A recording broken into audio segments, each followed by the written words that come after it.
जरा सोचिए दोस्तों, अगर सिर्फ दुकान खोलने की वजह से आपको पुलिस पकड़ ले और कुछ घंटों बाद आप जिंदा ही न बचे। तमिलनाडु के सतनकुलम में एक बाप बेटे के साथ ऐसा ही और इस केस ने पूरे देश को हिला दिया। जी हाँ दोस्तों, अब हम आपको पूरी डिटेल से बताता हूँ पूरा केस, मामला क्या है पूरा। नमस्कार दोस्तों, आप देख रहे हैं सोशल ट्रेंड न्यूज। तो हम आपको अब पूरा डिटेल बताते हैं। तमिलनाडु के सांतनकुलम में जून 2020 में घटी एक घटना ने पूरे देश को हिला दिया। यह मामला सिर्फ एक पुलिस अत्याचार नहीं था, बल्कि न्याय, मानवाधिकार और पुलिस सुधार पर बड़ा सवाल बन गया। इस केस में एक पिता और बेटे पी जयराज और जे बेनिक्स की पुलिस हिरासत में मौत हो गई। इस घटना को आमतौर पर सांताकुलम कस्टोडियल डेथ केस कहा जाता है। बाद में जांच में कई पुलिसकर्मियों की संलिप्तता सामने आई, जिसके कारण 9 पुलिस वालों को सख्त सजा, फांसी तक का फैसला सुनाया गया, जैसा कि कई रिपोर्टों में बताया गया। और वो उसका रिजल्ट अभी हाल ही में आया है 2026 में, 6 साल बाद दोस्तों। इसलिए ये चर्चा का विषय अभी हाल ही में आपको देखने को मिल रही है। घटना क्या है, घटना की पूरी जानकारी आपको देते हैं दोस्तों। 19 जून 2020 को जे पी जयराज और उनके बेटे जे बेनिक्स को पुलिस ने लॉकडाउन नियम तोड़ने के आरोप में गिरफ्तार किया। उनकी दुकान निर्धारित समय से अधिक देर तक खुली थी, जो कि महामारी के दौरान लागू नियमों का उल्लंघन माना गया। गिरफ्तारी के बाद दोनों को सांताकुलम पुलिस स्टेशन में रखा गया। यहाँ आरोप है कि पुलिस वालों ने, उनके घर वालों ने आरोप लगाया पुलिस वालों पे कि उन्हें बुरी तरह पीटा गया और कई घंटों तक याद न दी गई। अमानवीय व्यवहार किया गया उनके साथ। गवाहों और पोस्टमार्टम रिपोर्ट के अनुसार दोनों को गंभीर चोटें आई थी। और इसके बाद 22 जून 2020 को जे बेनिक्स की मौत हो गई, जो कि उनके पिता थे, और 23 जून 2020 को पी जयराज की मौत हो गई, जो उनके बेटे थे। दोनों की मौत अस्पताल में हुई, लेकिन चोटें पुलिस हिरासत में लगी थी। इसलिए पूरे देश में इस घटना के बाद पूरे भारत में विरोध शुरू हो गया। सोशल मीडिया पर justice for Jayaraj and Bennix trend करने लगा। कई सेलिब्रिटीज और नेताओं ने आवाज उठाई। इसे भारत का जॉर्ज फ्लॉयड मोमेंट तक कहा गया। यह मामला मानवाधिकार उल्लंघन का बड़ा उदाहरण बन गया। शुरुआत में स्थानीय पुलिस जांच कर रही थी, लेकिन दबाव बढ़ने के बाद केस को सेंट्रल ब्यूरो ऑफ इन्वेस्टिगेशन यानी सीबीआई को सौंप दिया गया। जांच में सामने आया कि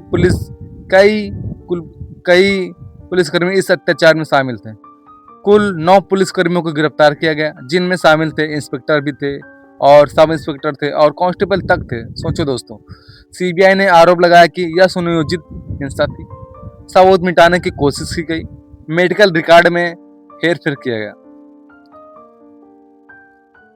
और फिर आया कोर्ट का फैसला। इस केस की सुनवाई में अदालत ने इसे बेहद गंभीर अपराध माना और आरोप लगाया गया आईपीसी 302 के द्वारा हत्या, साजिश और सबूत मिटाने का। अदालत ने जब फैसले में दिया गया कि अदालत ने फैसला पुलिसकर्मियों ने जानबूझकर किया, यह फैसला दिया गया। जानबूझकर क्रूरता की गई, कानून का दुरुपयोग किया गया, मानवाधिकार का उल्लंघन। इसी आधार पर 9 पुलिस वालों को फांसी की सजा सुनाई गई। कई स्रोतों के अनुसार यह माना जा रहा। और फांसी क्यों दी गई उसको डिटेल से अब हम आपको बताते हैं। पुलिस की जिम्मेदारी होती है सुरक्षा देना, लेकिन यहाँ उन्होंने ही हत्या कर दी। और पोस्टमार्टम रिपोर्ट में गंभीर चोटें और यातना के संकेत मिले हैं, देखा गया।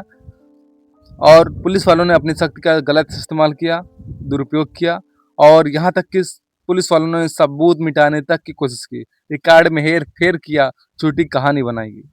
ऐसे मामलों में जनता का पुलिस पर विश्वास टूटता है, जबकि पुलिस जनता और समाज का आईना होते हैं, जो कि हर क्राइम से लोगों की सुरक्षा रखता है। यह मामला सिर्फ एक अपराध नहीं था, बल्कि मानवाधिकार का बड़ा उल्लंघन था। भारत में कस्टोडियल का टॉर्चर एक गंभीर समस्या है। इस केस ने दिखाया कि पुलिस सुधार जरूरी है, जवाबदेही तय करनी होगी।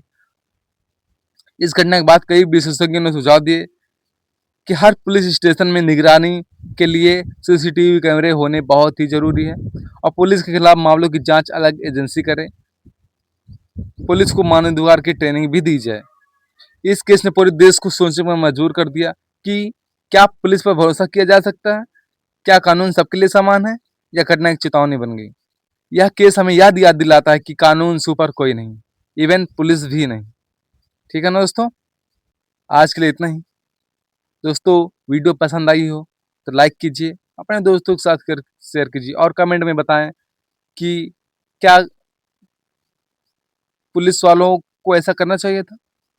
और ऐसे ही जानकारी के लिए दोस्तों चैनल को सब्सक्राइब कीजिए और दोस्तों के साथ शेयर कीजिए।